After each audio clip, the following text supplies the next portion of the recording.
अति सर्वत्र वर्जयेत।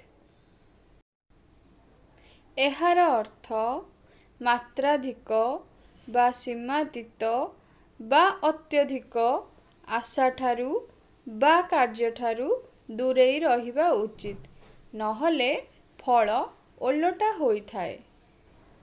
एहार इंग्राजी अर्थ too much of good thing is good for nothing.